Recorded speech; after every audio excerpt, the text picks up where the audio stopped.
Well, welcome to the Striving for Eternity Academy's School of Systematic Theology. We are glad to have you with us. We welcome all the new students that we have this week. To be a student, actually, you could go down there and get yourself signed in, logged in, registered, whatever it is that we have you do. I have no idea. But then you get a syllabus and one of those things. And you can follow along with us. What syllabus will give you is all of the notes that we kind of go off of, along with things that fill in the blanks that you'll hear me go through and tell you what the blanks are. In case, of course, I forget to fill them in and tell you what they are, and then you got to guess. Well, it doesn't happen that often. I mean, it only happened once out of, 42 lessons? So that's not so bad. All right. So we are continuing, though, in this lesson that we're at. We have been taking it a little bit slow because of the fact that that this particular subject that we are dealing with has lots of controversy and has lots of misunderstanding. Okay. Okay, so I'm being told that people are making fun of that I look like I've been in a tanning booth or was it golf? Okay, yes, I was in Myrtle Beach. I don't play golf. I guess that's the thing to do there, but there were about 1,000 bikers. They're there for, I guess, the last 2 weeks of May. The bikers come down. First, as I found out, the Harley guys come down for the first week, and then the speed bikers the second week. So lots of bikers. I actually, okay, this is embarrassing to admit, but I actually lost the rental car. Yes, I know. It was 2 aisles over from where I thought it was, but it was buried in a sea of motorcycles. I'm talking like 50 to 75 motorcycles surrounded this thing. It was the only car actually in the whole row. There's two lanes. They were all bikes except for my car, surrounded by motorcycles. You'd think that I should have been able to find it easy. It was the only car, but it was actually just buried in motorcycles. So no, I didn't play any golf, and I'm not a beach person. So what did I go to Myrtle Beach for? Because Hilton was kind enough to give me a free weekend down there for my wife and mine's 20th anniversary. That's why I was down there. I had no idea what to do down there. It was actually very nice. We enjoyed it. Walked around, did some shopping, got a lot of seafood, made her happy. And a happy wife is a happy life. So I was very happy. But we went down there and enjoyed it. And so if I look like I'm suntanned, it's not really. Just because I burn, I don't tan anyway. So that out of the way, if we can get to the serious stuff, some people. But we are in book number 2 of 4 books in our systematic theology. And as we had said with this, that we are going through here, we are in section number 3. And just as way of a review, we are in lesson number 8. And you say, well, gee, you've been in lesson number 8 for 3 weeks now. Yes, that is because we're dealing with the topic of God's sovereignty and human responsibility. And it's hard to deal with some of the misunderstandings with this one term that people call Calvinism. Now, this is sort of a misnomer because as you see there, I'm saying God's sovereignty and I'm equating that with Calvinism. And yet, in reality, that's not really right. Because the reality is that many people who would argue for, a non-Calvinist position, I say that because I actually don't know anyone that argues for an Arminian position, really. But that being said, there's many that are either Calvinists or those that are not Calvinists. They don't want that title. And then there's some who would say they're Arminian, but it's kind of rare. It's one of the things I do find interesting. But, so it's kind of, when people say, oh, you're Arminian, I usually find that's someone who believes in Calvinism. That's kind of like the dead giveaway that they're a Calvinist, because they call other people Arminian. Okay? Just a way of identifying who the Calvinists are out there. But it's sort of this misnomer that when we talk God's sovereignty, that's the Calvinist position. human responsibility. That's the Arminian position. So I'm saying that up front, that I'm kind of giving that kind of loaded, but we're going to talk about God's sovereignty, human responsibility. We're going to eventually get to what it is that we here believe at Striving for Eternity and what I believe. But we're trying to properly define some of the terms. Now, I know that I've been getting grief this week in an email exchange with one individual who was blasting me and chose to blast me, telling me how wrong I am in what I had said last week. And what I said was, I was defining the terms.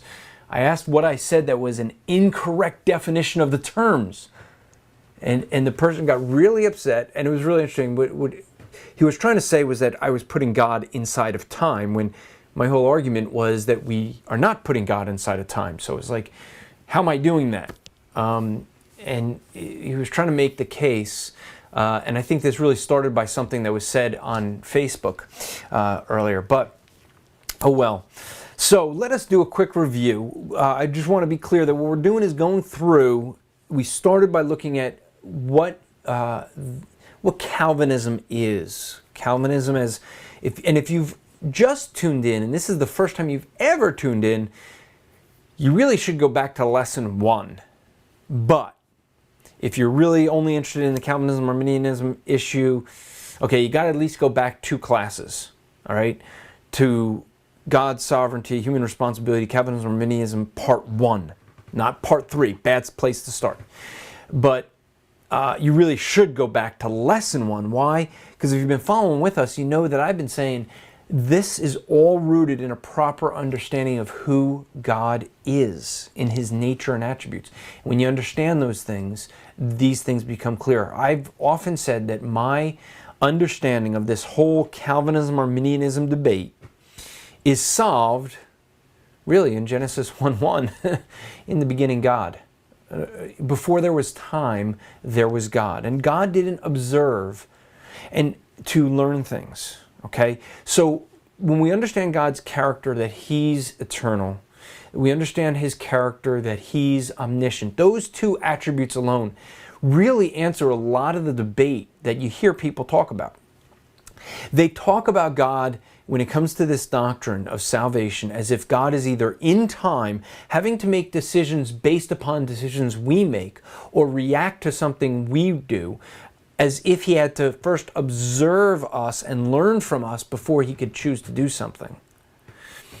Or they put God inside a time that he chose, and therefore, because of something that happened, then somehow that forces us to make a reaction in time.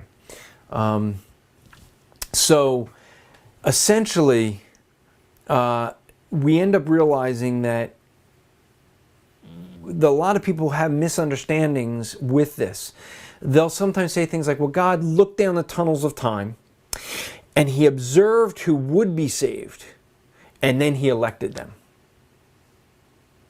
Okay, God didn't have to observe us. He didn't have to learn from us. He didn't learn anything, actually. He knows it all. And we can't understand that kind of thinking. So, let us start with really the linchpin, kind of, to the 5 points of Calvinism that we looked at. And that is total depravity. Now, why is, this is the T in tulip. And so, T, if you remember when we went through this, we said that there are 5 points known through an acronym TULIP, and we're going through them. The first was total depravity, and we looked at that, and that was trying to make the point that we as human beings are influenced, controlled, enslaved by our sin nature. That we are sinners, that we have broken God's law, that affected every aspect of our soul. It affected our physical and our spiritual, our physical and our material. So what you end up with is a case that both our mind, our emotions, and even our will is influenced, is affected by the sin nature. Where that becomes important is important because of the fact that when we look at it, we see that this is really what's going to base everything else in Calvinism, in the 5 points of Calvinism. Okay? These points are based in an understanding that man cannot save himself. His will is affected. This is the reality of what we understand when we looked at the definition, when we looked at the doctrine of man and of sin. We saw this. Total depravity shouldn't surprise us at this point. So if you're disagreeing with the view of total depravity, please go back to the previous lessons, all right? We went from total depravity to unconditional election. That is the U. Notice that starts with a U, unconditional election. That's so smart, isn't it? It starts with a U. Yeah. So unconditional election is the next letter. Unconditional election is the fact that really the point of unconditional election, it follows after the first. The idea that we cannot save ourselves and that it is completely a work of God, not conditioned on anything that we do. So when it talks about God electing before the foundation of time, the emphasis there is on God doing the work before we had any say in it, before we were around. It's not saying that God was working inside of time. It's saying that God is speaking to us in sort of in language that maybe we can understand. We can understand history. We can't understand eternality, all right? We can't understand how God can be, everything being the one eternal second to Him. Everything's an eternal now. And we can't think that way. We can't understand that. And so He's using language for us to understand. So essentially what He's doing for you and I is dumbing it down to our level. Okay? And so He's explaining things in language of time, not because it is chronological, but because He's trying to explain to us what we could not comprehend any other way. So, that being said, what I want to point out with that is the importance of understanding with this, that this is now building upon this, because this next one is probably the most controversial of all. You'll sometimes hear people say they're a 4-point Calvinist, meaning they don't hold to one of the 5 points, and this next one is that point. Some, as John MacArthur says, he used to call himself, if he still does, I don't know, a leaky 4. In other words, he kind of holds to this fifth one a little bit.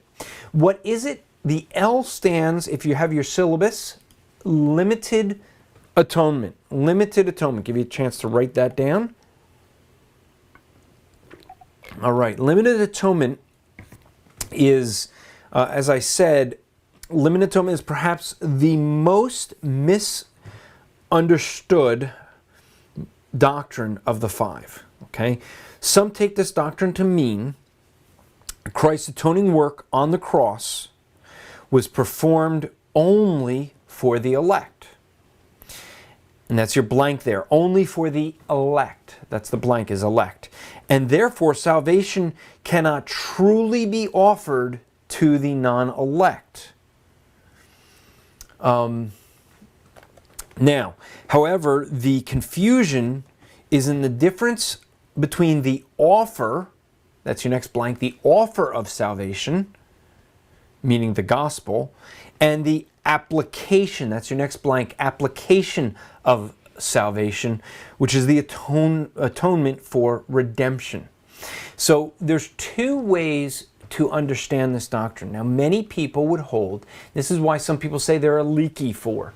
It depends on how you are defining this terminology, is where some people come down different.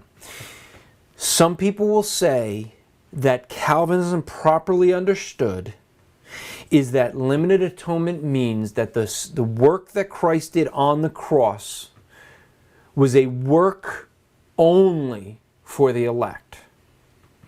Again, keeping in mind God did not have to observe us. And this is where even Calvinists can fall into this, that God could choose to do something and not make an offer for everyone, right?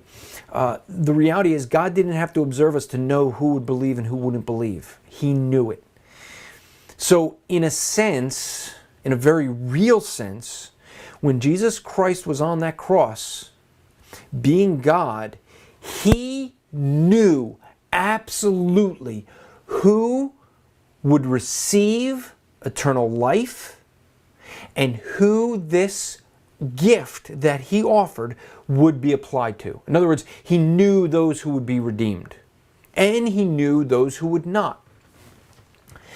So the idea there, and where the issue becomes, is trying to separate that, the knowledge of God, and saying, did He die? In other words, when He died, was it only for those people that, like, somehow His death, He died, but it wasn't sufficient for all people. It was only sufficient for those that chose Him, or sorry, those that He chose. Or was His death sufficient for every human being that ever lived, will live, is living, but it wasn't applied to all? Okay, that's the difference in understanding the offer of salvation, the gospel going out, versus the application of salvation, regeneration. Okay, the Puritans used to refer to this as that Christ's death was sufficient for all, efficacious for few. Okay, I would say that its offer, it is applicable to few, is how I ended up saying it before I started reading Puritans. The offer of salvation can be offered to all people.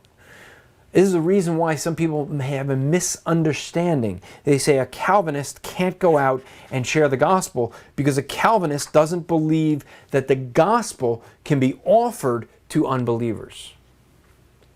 Now, I would say that someone that is not a Calvinist making that charge is having a misunderstanding of the Calvinist position.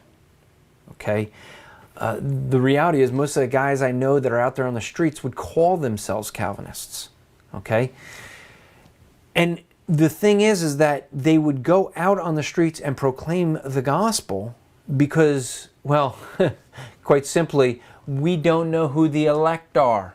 I mean, wouldn't it be easy if God just like stamped a big E right on your forehead? Boom, elect. C, Christian or something. You just got to go, oh, hey, I see it. You're going to be a Christian. Let me share the gospel with you. I mean, wouldn't that make it easier? Don't waste time with those people that are reprobate anyway. I mean, gee, that would be easy. That's not what God did. We go out and proclaim the gospel to all people. Now, does that mean all people are regenerate or going to be regenerate? No. Does that mean that all people are going to receive the gospel? No. Does it mean that Christ's death wasn't enough? No. So the offer of salvation can be offered to all people, but if even one person is in hell, then the application was limited. That is your blank there, was limited. In other words, if you believe that there are people in hell, then obviously the atoning work of Christ, the application of it, was limited. Period. The only way you get around that is being a universalist. I mean, thinking that everybody is going to go to heaven. A friend of mine called me up this week because he actually met someone on the street working with a ministry that is a universalist. And he defends it. He actually believes that when Christ died for all people. Therefore, all people go to heaven. Well, that would be an unlimited atonement. It's applied to everybody. And everybody goes to heaven. So the reality is, depending how you define it, every Christian, okay, can a universalist, this was the question I was asked, can a universalist go to heaven? Can a universalist be a Christian? I find it hard to believe. I mean, maybe. But the reality is that we know there's people, Jesus said there'd be people that would suffer in hell, okay? That he would cast into the lake of fire. So I'm going to trust Jesus, okay, over some man's theory. So the reality is that if there's one person in hell, then the atoning work of Christ was limited in some way. It's the in some way that we have to debate over. Okay, limited atonement means that the application of the gospel was not applied to all people. It is therefore not a universal atonement, meaning that all people will be saved. It deals with the application and not the offer. Atonement addresses the redemption work of Christ as it is applied to the individual as a payment for sin. Now, we're going to look at a lot of scripture on this, but I want to make sure this is clear before we get to the verses, because so many people do struggle with this. Now, I'm saying that there are two general ways that many seem to be interpreting this. And this is where I say labels are only as good as the people who agree on their definition. Okay? So, there are those that hold to Calvinism, limited atonement, meaning that the atoning work of Jesus Christ is limited at the cross, sufficient only for the elect. Now, I think where everyone kind of agrees is that the atoning work was limited to those it was applied to. In other words, if Christ died for all and it was applied to all, then all go to heaven, because it would be double jeopardy to send anyone to hell. If Christ paid it, and then you send someone to the lake of fire for eternity when Christ paid it, it would be double jeopardy. The way that I tend to think of this, just in my limited way of thinking, because I don't have the mind of God, but I think of it as an offer. If I made you an offer, say I won the lotto or had a lot of money somehow. That'll never happen. But I offered everybody that's listening to this class right now a check for $1,000. Now, many of you would kind of laugh at it and be like, that's not going to happen because I know that character, he doesn't have the money. So you're not going to believe it. But what if someone actually gave me a couple $1,000,000 and I decided to do that? And I suddenly came into the all this money. Well, that offer could be a legitimate offer. But you can't go and say, you know what, I'm going to go put a down payment on a new car because Andrew offered me $1,000. No, it's not yours. Why? You didn't receive it. You never took possession of that check. You never took ownership of that, putting trust in that offer. You didn't trust the offer, and the offer is not yours. You can't use it because you never put the trust in it and took the possession of it. Now, someone who does, in this fictitious scenario, could then take that money and put down a down payment on a new car. Why? Because they trusted the offer, took possession of the offer, and received the gift of that offer. I know, it's sort of a lame illustration, but it helps me to think of it that way, is the fact that God can offer, but it doesn't mean it's applied. All right? So let's take a look at some verses and then that deal with this. Let's first look at the atoning work of Jesus Christ and see what that is all about. This is 2 Corinthians chapter 5, one of my favorite chapters in I think all of the Bible, although I say that with kind of a lot with many chapters, but this is one of the ones I kind of like. All this is from God, who through Christ reconciled us to himself and gave us the ministry of reconciliation. That is, in Christ, God was reconciling the world to himself, not counting their trespasses against them, and entrusting to us the message of reconciliation.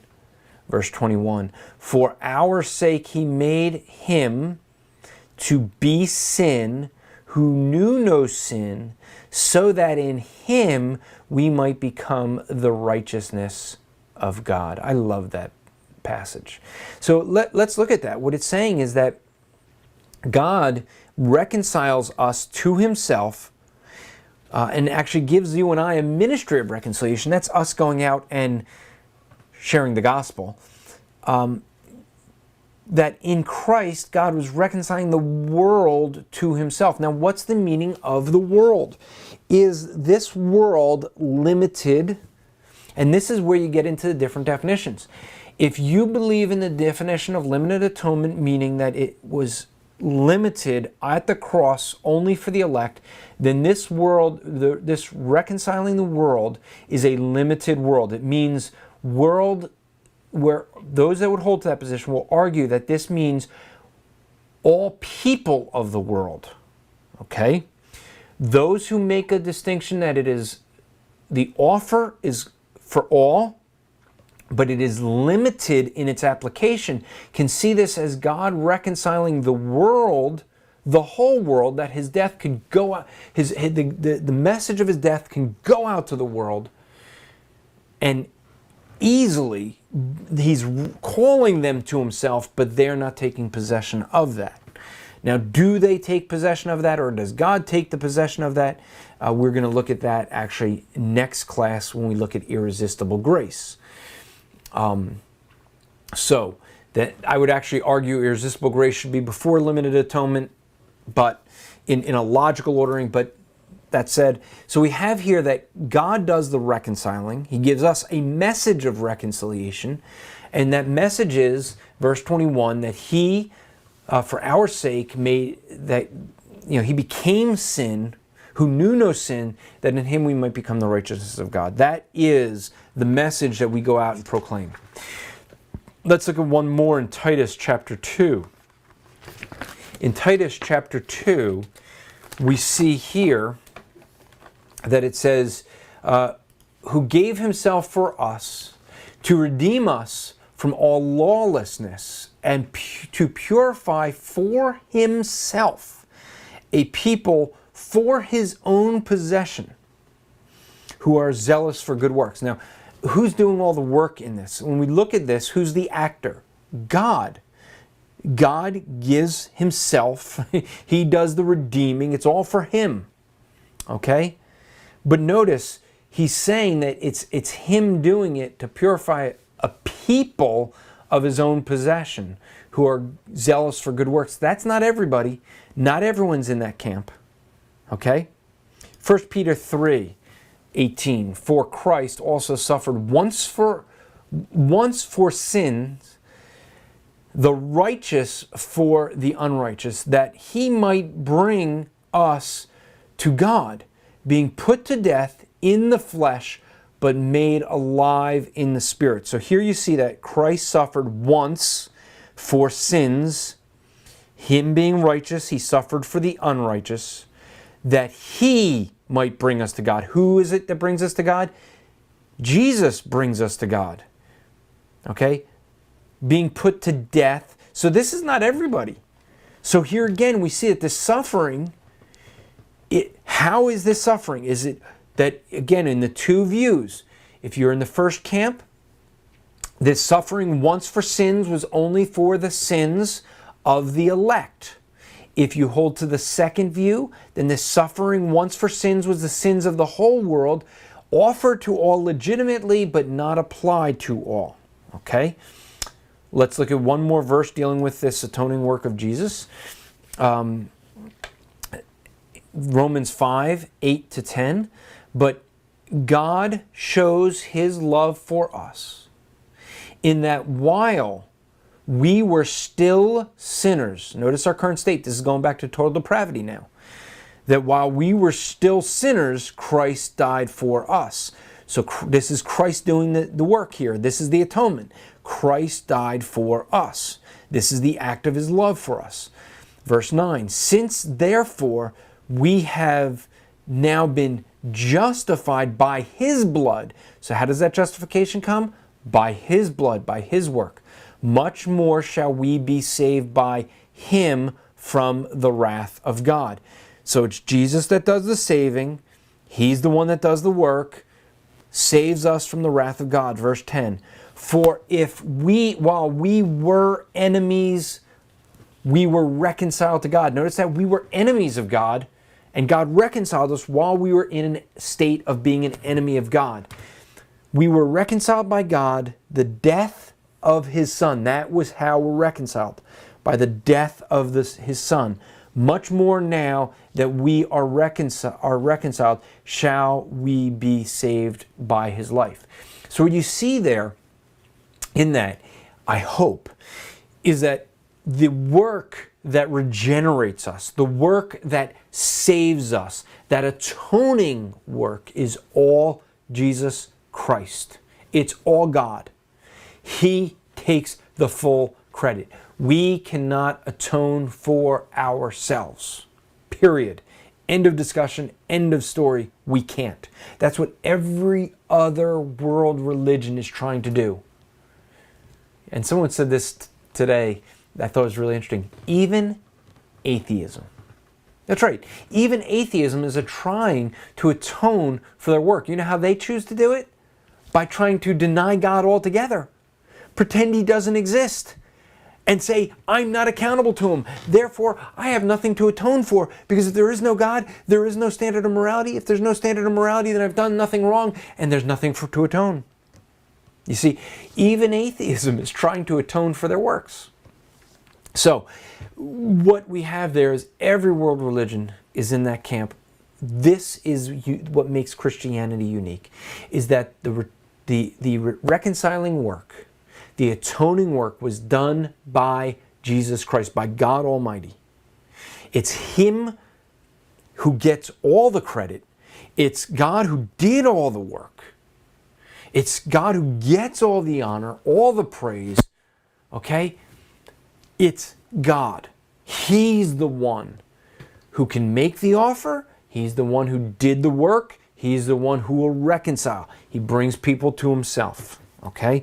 Now, the limited work, that's the big question. I think the issue of the atonement really isn't a problem. I think most, all Christians understand that Christ died for them, that the atoning work of the cross. I don't want to say that someone maybe that has is mentally challenged may not understand it to the same level as maybe you and I can, or others, but the reality is that I would think it'd be hard for them to understand at some level. Christ died for me. I broke God's law. Christ died for me. He paid the price. At some level, they can understand that in that simple term. But we understand that Christ was the propitiation. He paid the price of the wrath of God. We saw that in some of the verses we looked at. That he's the one that had to reconcile us. The real issue comes in is it the limit, that it's limited. This atonement is not applied to everybody. It's limited in some fashion. So let's look at the limited work of Jesus Christ. It says here, Matthew 1:21, she shall bear a son, and you shall call his name Jesus, for he will save his people from their sins. Now, some discussion on this. I tend to think that there is some discussion that people have here that good hermeneutics could explain, but there are two views on this. Who are his people? Is this referring to the Jewish people, or is this referring to his children, those who will call upon his name? An interesting discussion on our Facebook group this week was, are all human beings God's children, or it is just those who believe upon him? Well, I think John 1:12 makes it clear that it is just those who receive Christ have the right to be called a child of God. That being said, we realize that there is this notion that we have to keep in mind that we have an Old Testament mindset of his people. Now is his people just those who believe and are the believers, or is it referring to Jewish people? I think in the context of Matthew being written to Jewish people, being that he was writing about this awaiting king, this Messiah, and gives so many messianic prophecies, I think it's actually speaking to Jewish people. I'm not saying that as a Jew. I'm saying that just because I think that is what fits the context. But what that does show is there was a limit to it. Now, does this mean that only Jewish people are saved? No, because I don't think he was speaking there just of the, just in the context there. I think he's speaking to an Old Testament mindset, okay, and not in what we now have an understanding. Okay, in our day and age, 2,000 years after Christ, we have so much more theology behind us. Okay, so I hope that's clear. I actually think hermeneutically that is speaking of the Jewish people. But the point is, it still is showing a limitation. Let's continue in Matthew, though, from Matthew 20. Even as the Son of Man came not to be served, but to serve, and to give his life as a ransom for all. No, that's not what it says there. So it says for many. In other words, there's some that won't be, that he didn't give a ransom for. Okay, I'm being asked a quick question. So I'm being asked, do I think all Jews will be saved? Well, I did at one time think that. No, I don't. That's clear from Romans 6, Romans 9. Not all Israel are Israel. Not all Israel are the true Israel, the spiritual Israel. In other words, not all Israel will be his children. So I do think that there is, with the passage in Matthew 1, I think there is, there could be good reason to argue that that is speaking of God's people and not Jewish people. And specifically, I'm arguing for not all Jewish people, but it would be the true Jewish people. All right. So Matthew 20, though, what we see there when we looked at is that Christ did not die. His death was for many, but not all. Okay, you're seeing again that limitation. Matthew 26, verse 28. For this is my blood, this is at the Lord's Supper, this is my blood of the covenant, which is poured out for all. Is that what it says? No, it says poured out for many for the forgiveness of sins. You see there, it is limited. The forgiveness of sins is not being poured out on all people. It is limited. And so we see here that limit. It's not for all, it's for many. And actually, it's many people, but compared to the number of people that it's not applied to, it's actually few. Right? Broad is the road, broad is the way to destruction, narrow is those that find the true path. All right. So I'm getting another question. Is salvation, and this is the advantage of listening live, you can ask the questions and get them answered right here. So a question that popped in, is salvation offered, not applied to all, or just the elect? Well, I did say that I'm not going to give you my view until we're all done explaining the definitions. So you're going to have to wait. No, that would be really rude, wouldn't it? No, you got to wait 2 more weeks, 3 more weeks, however long it takes for me to get there. I do. My position is a position that I believe the salvation message is offered to all people. It's a legitimate offer to everyone, but it is not applied. And one of the arguments that I would make for that is that the offer of Christ being Messiah, he said, that John the Baptist would have been Elijah had the Jews received him as the Messiah. They did not, so John was not. Now you say, but wait a minute, how could John be Elijah? Keeping in mind that God did not have to observe what the Jewish people were going to do to know what they were going to do. This is the thing we have to keep remembering. Always goes back to the attributes of God. He knew it. He didn't have to observe it. Okay? So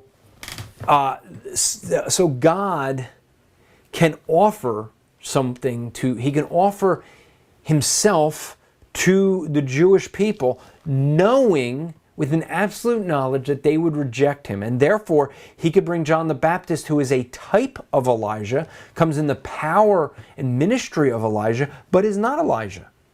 But Elijah will come. And God knows that because God knows everything. So God can offer, he could make this an offer that's sufficient for all people so that you and I can go out and offer the gospel to all people, but it is not applied to all people. I hope that's really clear. So someone is saying offered to all, applied only to the elect. That would be correct in my view. Offered to all, applied only to the elect. Because after all, how do you and I know who the elect are to offer the gospel to? Now, that's us. The argument that some would make, if we're going to be fair, someone that holds to that earlier definition of limited atonement would argue that God is the one making the offer, and God wouldn't make this offer to everyone. He'd only make it to the elect. Well, I think God makes the offer to all people, just like he made the offer to Israel, but they rejected him as Messiah. He knew that ahead of time. It didn't surprise him. Okay, I hope that's clear. If not, you can ask more questions or email us. You can always email us at academy@strivingforeternity.org. That's always something you can do if you have any questions that we don't answer in class. But one last one is, no, we got two more. Hebrews 9:5, two in Hebrews. Hebrews 9, I said 9:5, 9:15. Hebrews 9:15. Therefore, he is the mediator of a new covenant so that those who are called may receive the promise of eternal life, eternal inheritance, sorry. Such a death has occurred that redeems them from the transgression, committed under the first covenant. And notice the beginning. Okay, so that those who are called may receive the promise, eternal inheritance. Not everyone receives the promised eternal inheritance. Who does? The called. Who are the called? Those that are elect. Who are the elect? Based on a condition? No. That's what we looked at last class. You see how this is limited based on the call. So I do want to say that this is a thing where we don't want to be too rigid in the sense to say, because I think in a real reality, you and I can't fully comprehend this issue of limited atonement. That verse seems to be pretty clear that his death was only for the elect, those who were called. Yeah, again, this is God speaking down to us. And there's going to be a certain level that you and I can't comprehend. And if that's a problem for you, then you don't understand God. If you think you can comprehend everything about God, then you don't understand the very first lesson we did. Lesson number 1, the attributes of God. The very first attribute we looked at is that God is incomprehensible. We cannot understand everything there is to know about God. All right? One last verse before we're done, and that is Hebrews 9:28.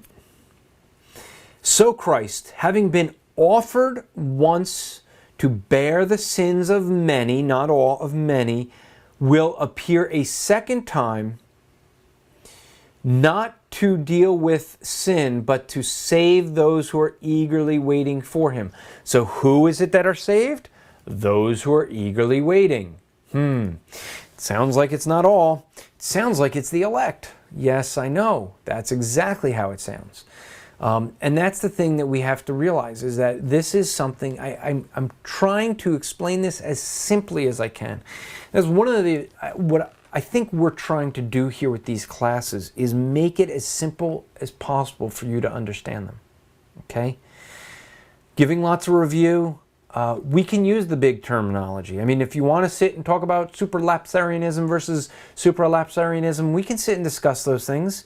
And most of you are going, what? And the reality is, not a big deal.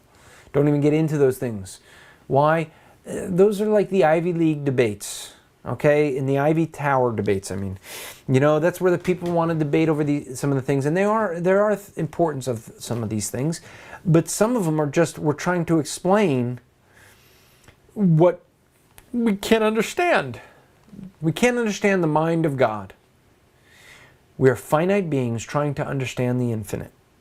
And in that way, God speaks down to us to explain what we can know. Deuteronomy 29:29, the secret things belong unto the Lord, but that which he has revealed to us, okay, we are to teach, to follow the commands and to teach to our children. All right? So he's revealed certain things for us to know. Now, if you have any questions, I already said, you can email us. You can email us academy@strivingforeternity.org.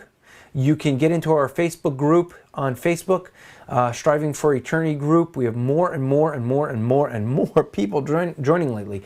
A lot of people in recent days have been joining that Facebook group. You can ask questions there. One thing I will say in there, because some people will ask me, why don't I respond right away? I want there to be discussion.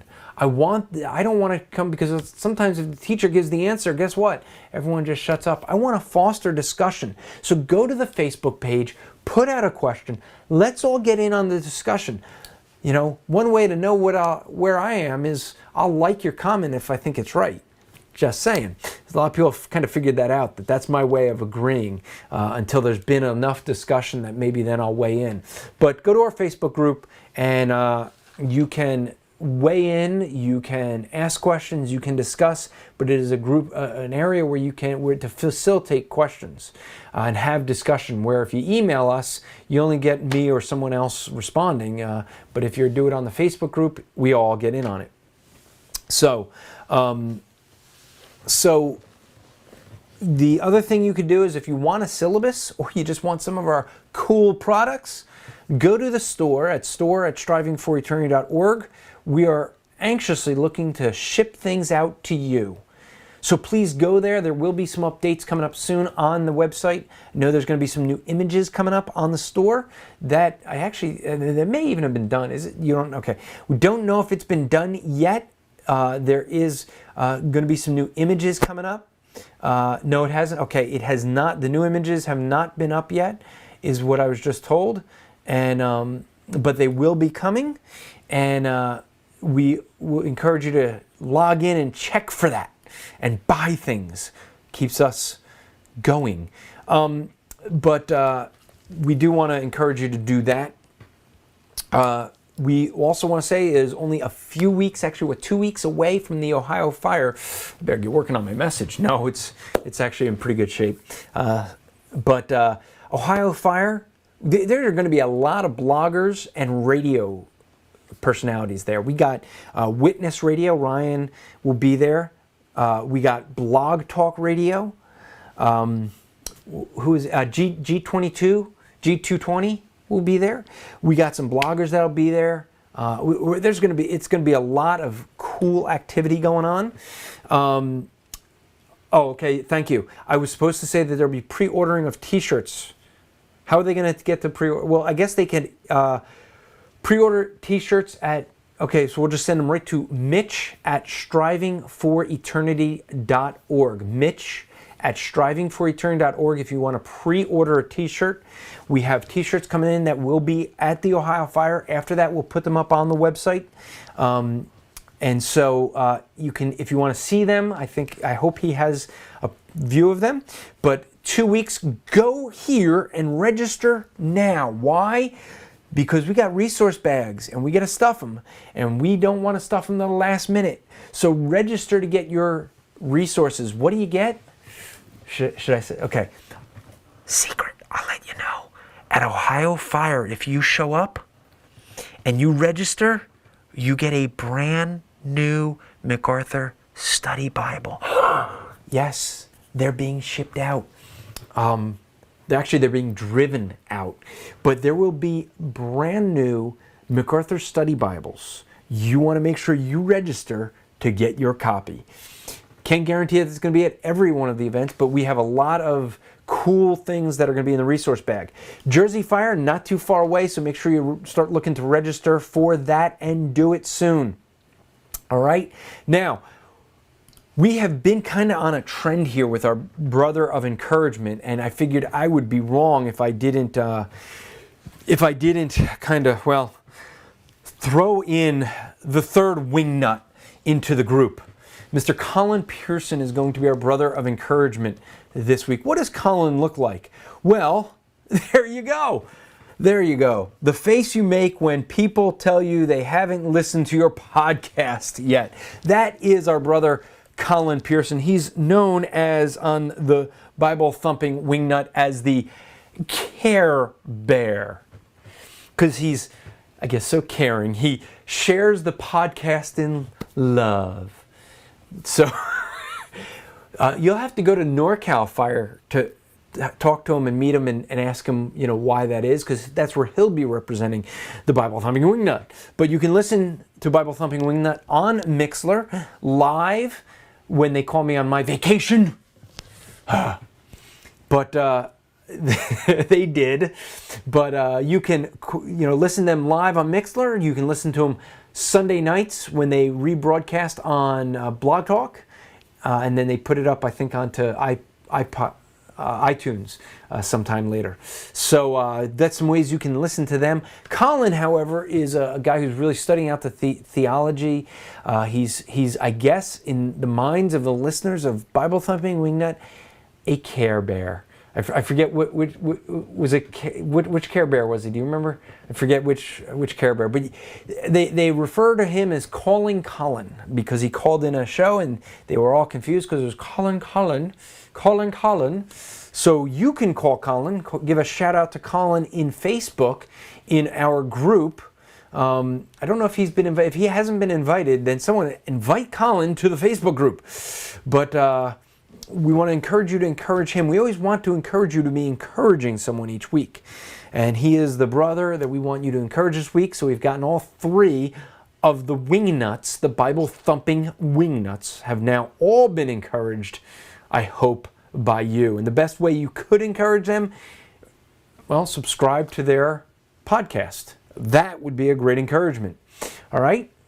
So next lesson, we will get into irresistible grace. And it's one you won't want to miss because it's just irresistible. Until then, strive to make today an eternal day for the glory of God.